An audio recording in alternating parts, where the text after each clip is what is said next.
that you're able to stand right now is amazing.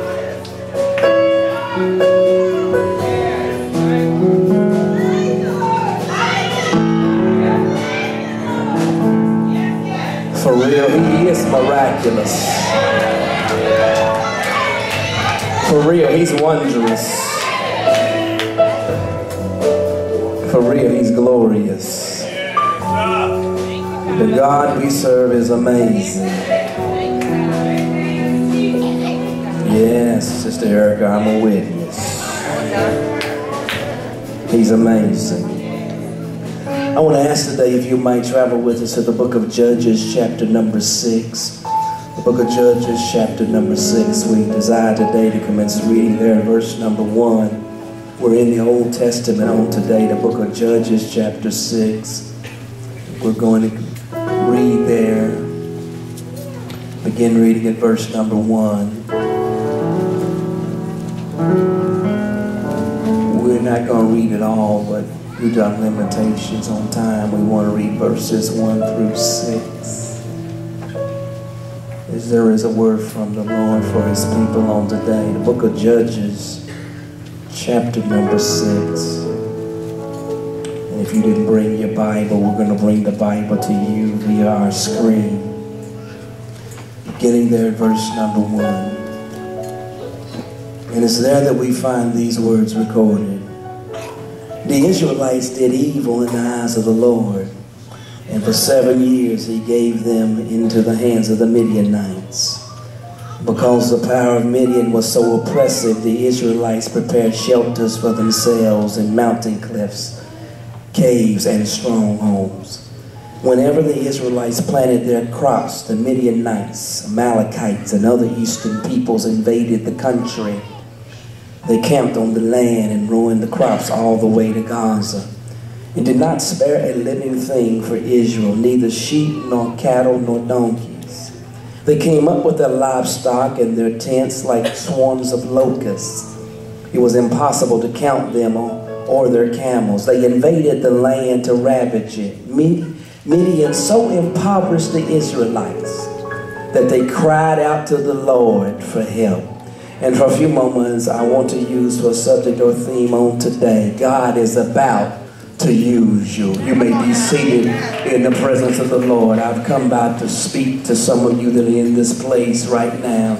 The Lord has a word for you on today. He wants you to know God is about to use you. We continuing our series that we've entitled Game On. And we left off on last week in 2 Timothy, where the Apostle Paul was writing his protege, his mentoree, and Timothy, and he wanted to share with Timothy, encourage Timothy to get in the game and to suffer with him for the gospel. And so we emphasize the fact that your gifts carry responsibility. Your gifts carry responsibility. We want to today to focus here because God has a prophetic word in terms of this Game On series.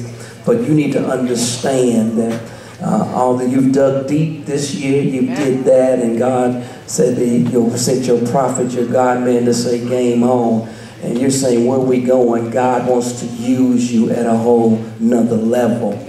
I want to look here in the book of Judges, but in order to appreciate the text, you must understand the context from which we will attempt to preach. The book of Judges is a book that deals with the fact that in a period of time where the Israelites had drifted away from God.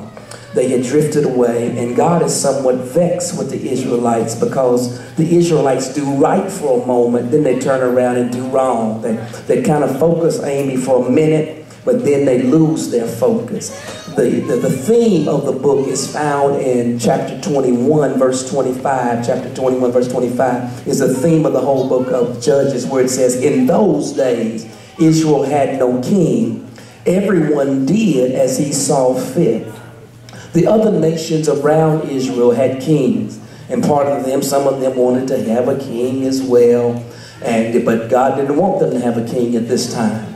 As a result of that, though, rather than them staying focused on the Lord, because they didn't have that leader that they had before, Moses and Joshua are now dead, They did, everybody did as they saw fit. There are 12 tribes of Israel. Somebody had a notion to do A, they did A. Somebody else had a notion to do B, they did B. It's somewhat similar to America in this day and age. You got people that want to do their own thing. A lot of people don't want to listen. A lot of people don't want to walk in obedience. A lot of people just want, however I'm feeling today, that's what I want to do, and I don't want anybody saying anything about it to me. So this is where the Israelites were. They had that type of mindset. It's against that backdrop as we come into chapter 6, verse 1. Keep in mind, everybody's trying to do their own thing. Again, the Israelites did evil in the eyes of the Lord. And for 7 years, he gave them into the hands of the Midianites. Who gave them? The Lord gave them to the Midianites. In other words, you can get so crazy, so stuck on stupid, that the Lord will say, go ahead. Since that's what you want to do, he will allow you to go do it. Hello, somebody. Somebody can be a witness in here. God might first try to say, now I want you to do this. But sometimes we're so hard-headed. Did you hear what I said? Sometimes we're so hard-headed. We got to do it our way. That God steps back and says, okay, you want to do that, go right ahead. And so God stepped back and said, go right ahead. Do you want to do that? Knock yourself out. Knock yourself out. Go do what you want to do. And during this period, make note, it says 7 years. During this period, God blessed Israel still with his grace and with his mercy.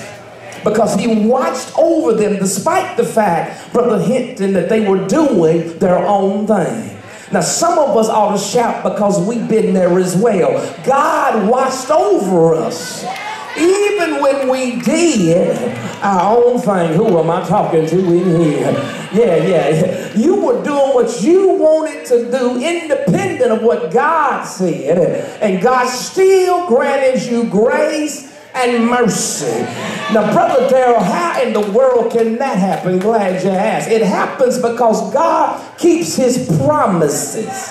He keeps his promises. Even if he made promises to dead people, he will still keep you. Y'all didn't catch that. See, Israel is supposed to get to the promised land because God promised Abraham, yeah, your people are going to be a blessed people and you're going to be in a land that flows with milk and honey. They ain't got there yet. But God made a promise to Abraham. Sometimes you can shout because God made a promise to somebody that's dead in your life. Y'all don't hear me. That's how you made it through them times when you were off the train. Thank the Lord. He said, I promised your grandma. Hello, somebody. I promised your grandfather.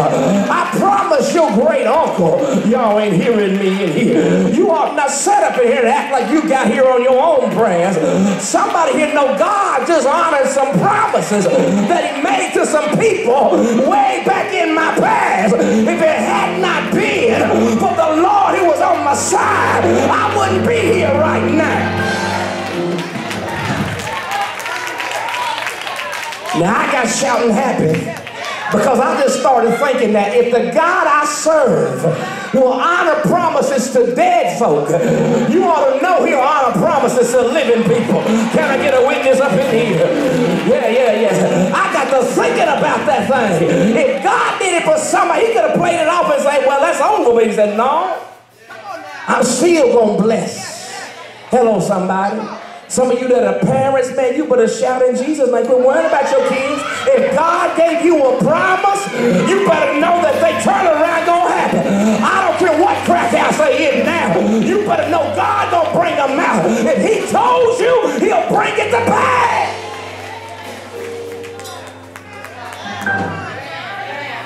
That's right, I gotta take my time. That's right. Let me slow this. I feel the anointing pushing me today. So here, God is honoring the promise. And okay, y'all crazy. Y'all off the charts. But I'm going to turn you over. But I'm still going to grant you some grace and mercy. Because I got a promise to Abraham. Now, Israel ends up in the predicament they're in. Because they violate principles. See, they could have had a blessed life, favored life, could have made it and had it made land, but they violate principles. Most of the time, the reason we're in the shape we're in right now is because we violated principle. Because when we don't obey God, we get ourselves in trouble. I need somebody to listen to me. Listen to me. See, it's important. It's real important that you learn early.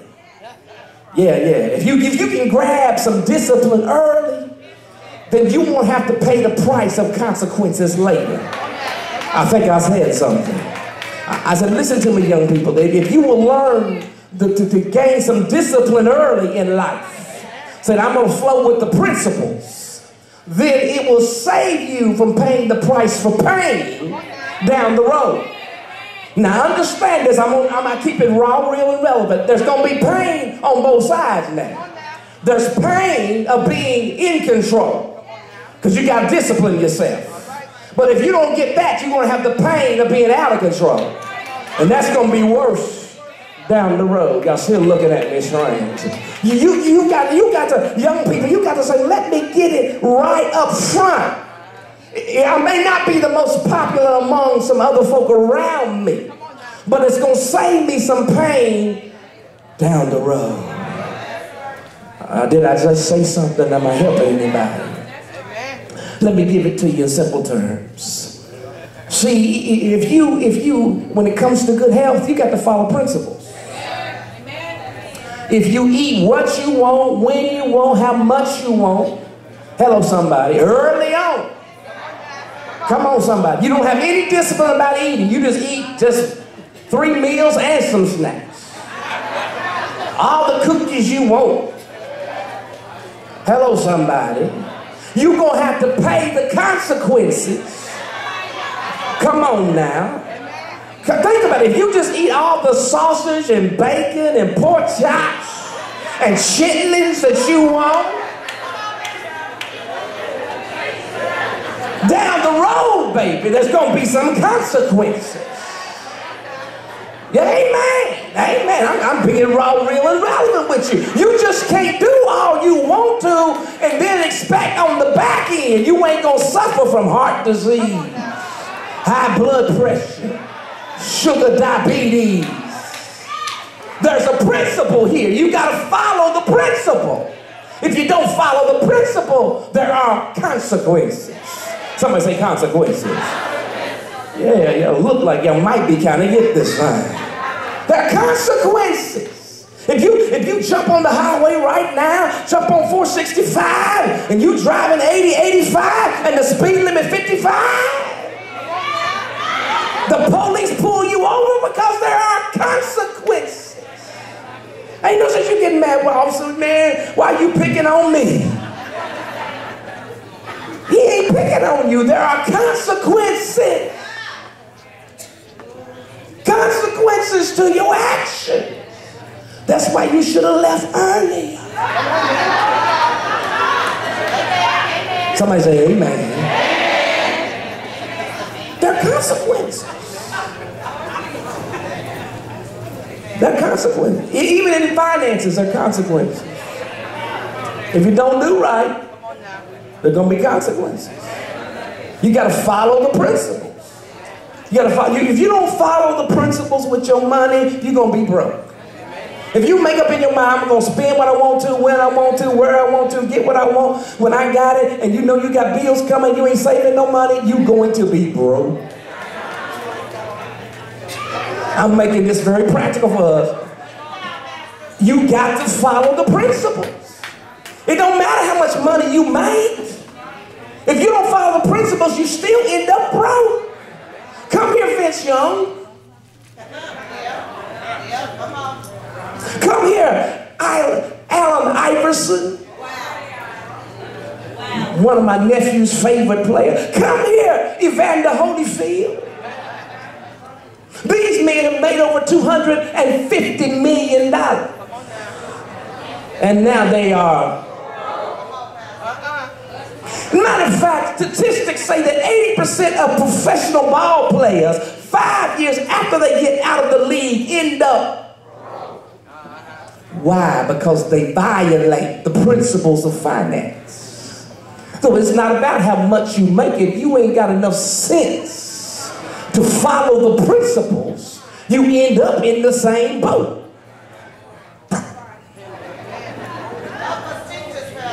It ain't about how much. You think if you get this job, I'm going to have it made. If you ain't following the principles, you still going to be.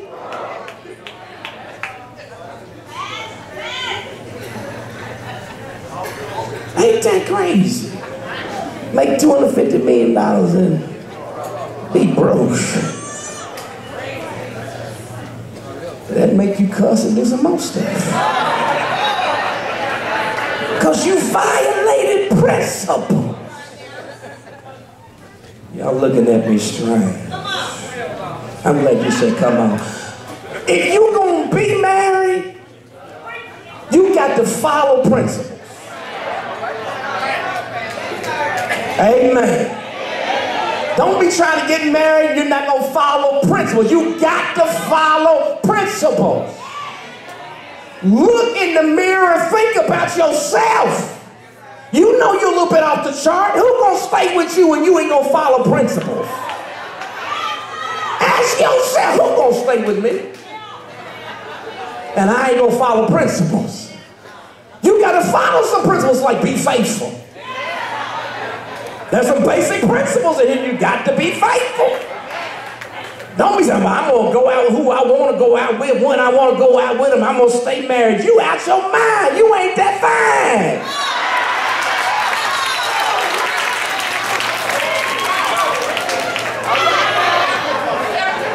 Turn to your neighbor and say, neighbor, he definitely talking to you now.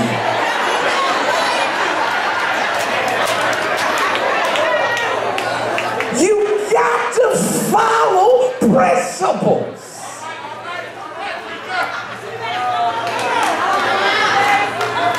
It's the principles that matter. You want people to stay with you, be with you. You got to follow principles. You too crazy to be with without principles.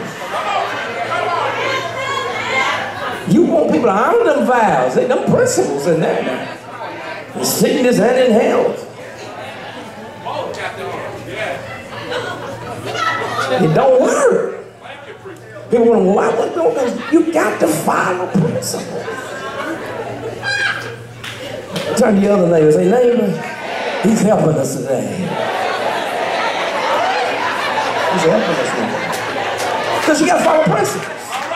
Because when you get away from principles, you're going to go down. And the Midianites have gotten the Israelites off track. Israelites are following various gods, doing whatever they trying to do, and they got off track, and they're not following principles, and it leads them on a downward spiral. You read verses 2 through 5 there in chapter 6, you see, man, how the Israelites were suffering, man, and other folk coming in taking their stuff. If they plant crops, they come in and get it. If they animals, they come and get it. Because God, was trying to teach them a lesson. You got to follow some principles. God got some principles.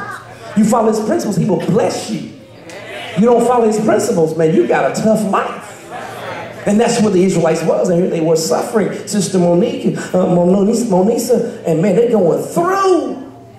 Man, Bible says in verse 6 there, he said, Midian so impoverished the Israelites that they cried out to the Lord for help.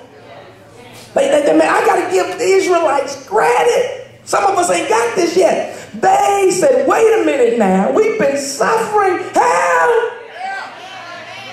They were smart enough to say, man, them other gods that we've been packing around, that ain't working. Jehovah, help! And every now and then, you find yourself in a situation because you made some bad choices, bad decisions. Be smart enough to say, help! Open your big mouth and say, Jesus, help!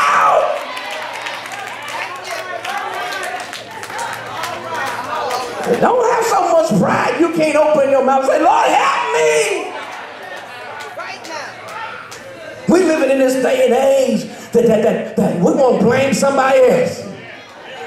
It's their fault. It's their fault. Instead of going to the Lord and saying, Lord, I repent, help! No, his mama's fault, his daddy's fault.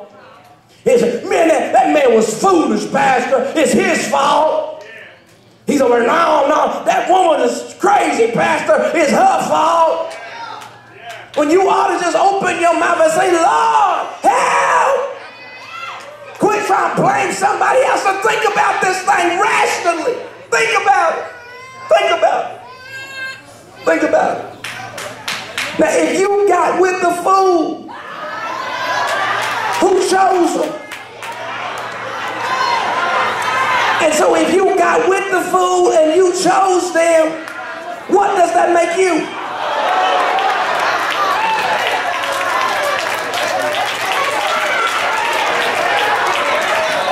Think about it.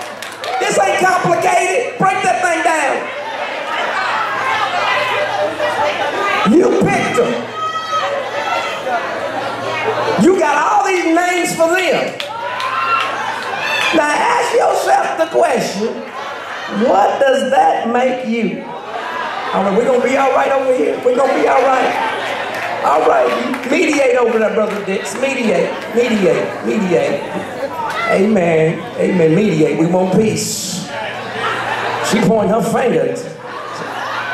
What are you saying? Pastor talking to him? Is that what you're trying to say? Him. That's the one. Help him, Lord. All right, but I ain't going to get into that. I got to keep moving. Brother Dix, you in charge on that side. Robert and Dan. We got the same issue on this side. We need security on this side, Amen. So we'll be all right. The center seems to be all right about now. A few people got their head down, but we're going to make it. You have got to remember. Think about this thing. It's crazy.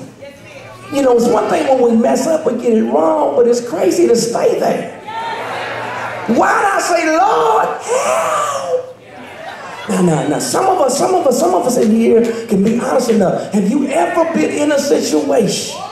Man, you was in a situation and you just said, Jesus, help me. Man, you know, man, I was down and I said, Lord, help me. Bump pride, Lord, I need you.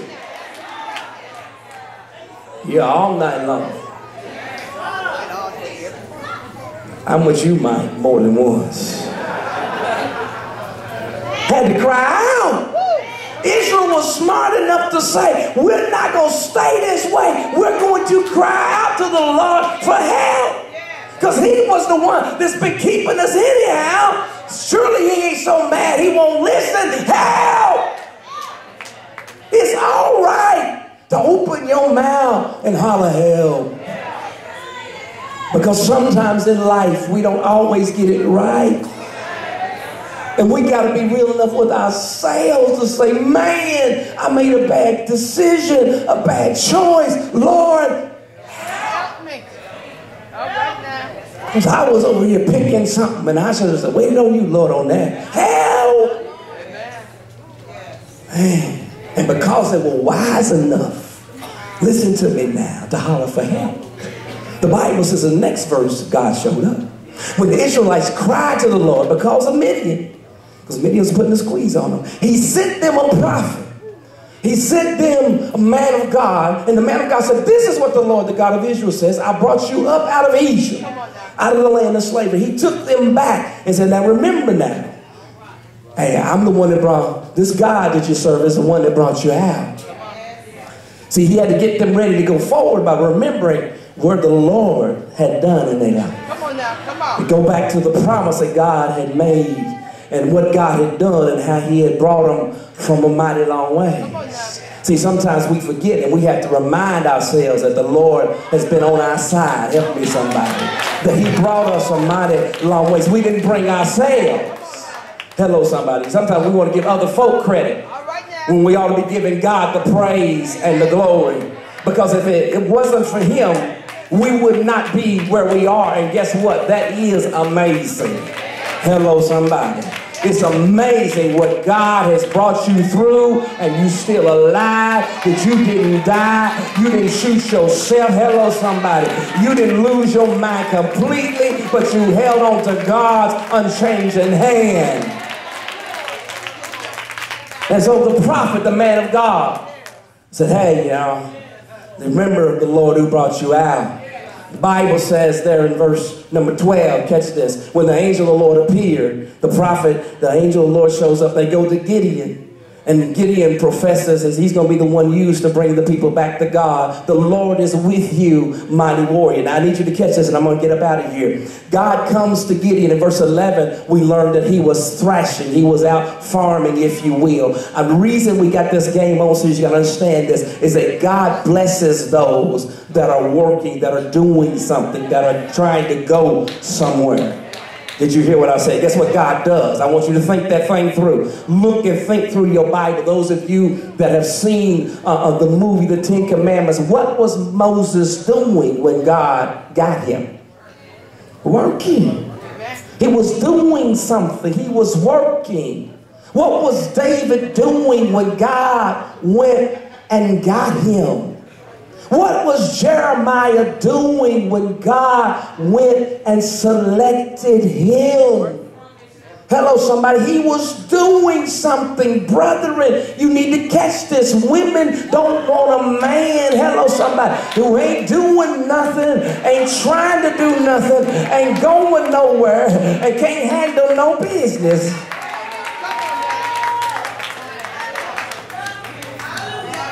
God blesses those who are doing something. Equal opportunity. What was Ruth doing when Boaz found her? Yeah. Ruth was working. She wasn't sitting up in the tent doing her nails. She was working. What was Rebecca doing when Isaac seen her? Working. Sisters, a man don't want a woman that's going to sit up in the house and do nothing. He's looking for somebody that's going to help him with the grind so that the both of you can move forward. God blesses people who are trying to do something, that have vision, that have direction, that are trying to do something. That's why we got to have game on. Because God blesses the people that says, oh yeah, I'm ready to do something. I'm going to help somebody for free. Even if you don't know what to do, do something. Because I don't know what I'm going to do yet. Get in the game and say, I'm going to do something though. Because when God starts passing out the blessings, I want to be in the midst. I want God to bless me, to elevate me. Are y'all hearing me yet here? And so God goes to Gideon. And Gideon doesn't even feel worthy. None of us should feel worthy because we ain't all that. But yet God says to Gideon, you are a mighty warrior. Man. That mess with Gideon. And I've come by to declare to somebody's spirit today, the Lord is saying to you, you are a mighty warrior. That you've been anointed for such a time as this. That God has assigned purposely for you to be in this season, in this day. You ain't got to take a back seat to any family member because you're anointed to be right where you are. You don't have to go on your job and take a back seat to any other employee because God has blessed you, anointed you, filled you with the Holy Ghost for such a time as this. You don't have to hang your head down low. You don't have to pretend like you didn't see somebody. But what you can do is stand on your feet, lift your shoulders back, lift your head up high, and declare in your own spirit that you are a mighty warrior. That God didn't bring you this far to leave you now. Can I get a witness in here? I came by to let my game on people know that God is getting ready to use you in a mighty way. He understands what you have been through. Do y'all hear me in here? But you better get it in your spirit that you are a mighty warrior. Don't hang out with negative negative people who try to pull you down. What you got to learn is, let me get around some folk that understand that God is able. Can I get a witness in here? I kind of feel my help now. Yes, God is able. If you listen to some people, you'll never do anything. They'll always pull you down. But I learned, if you look to the hills, from whence cometh our help, if you call on God, He won't pull you down, but He'll pull you up. Can I get a witness in here? I've discovered I'm like Paul was when he said, I can do all things through Christ Jesus who strengthens me. Do y'all hear me in here? I discovered, Sister Clay, that the weapons of our warfare are not carnal, but mighty through God for the pulling down of strongholds. Somebody listening to me, God has anointed you, Sister Dee Dee. You're the one that's going to be able to bring out the release of other people. Do y'all hear me? See, some of y'all, you wait to get released, but some of you are empowered to release other folk. Did y'all hear me? You understand? If you open your mouth and call those things that are as though they are, it will come to pass. I came back today because the Lord is saying, Brother Carter, that you're blessed and not cursed. Can I get a witness in here? You're going to be the head and not the tail. Who am I talking to? You better understand that God will make a way somehow. Somebody, I hear the devil telling you, you ain't got enough. The devil is a lie. I hear Jesus. There were some people that were hungry, about 5,000 without the women and children. But the Lord took 5 loaves and 2 fish. Y'all hear me in here? And they collected 12 baskets.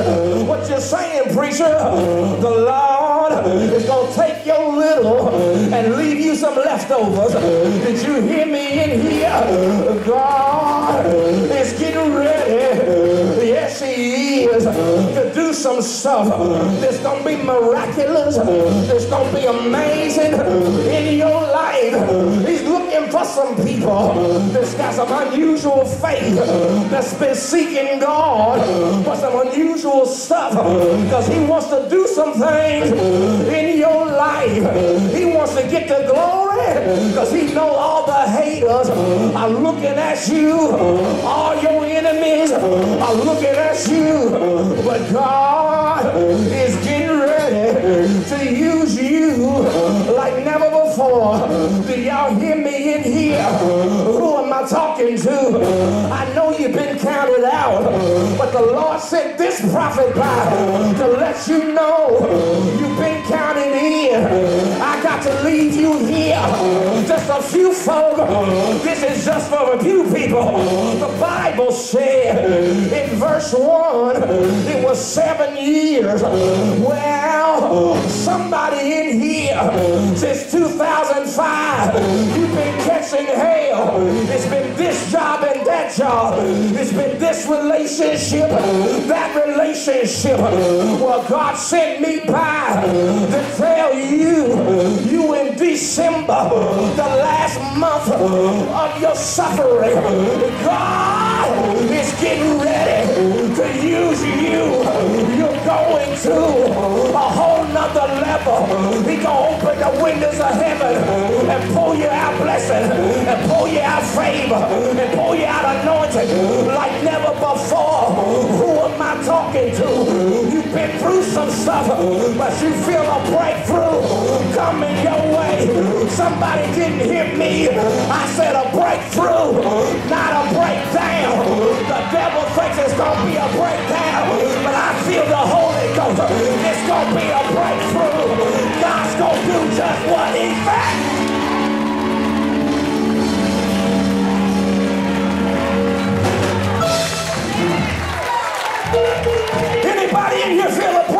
your spirit? Anybody here feel a shift in your spirit? Anybody in here feel God gonna do something great in your life?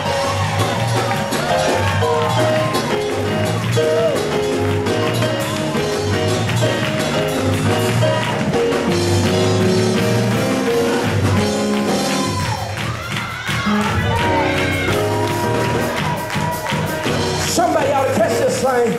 You so mighty, you gonna bring about a breakthrough, not just in your life, but the people you speak to, the people you pray for. You gonna call, make changes, it's gonna come to pass. Why? Because you're mighty, you're not weak. Anybody in here believe that you're mighty and not weak? Turn to your neighbor and say, neighbor, I feel mighty, I feel mighty, I feel mighty, I feel mighty.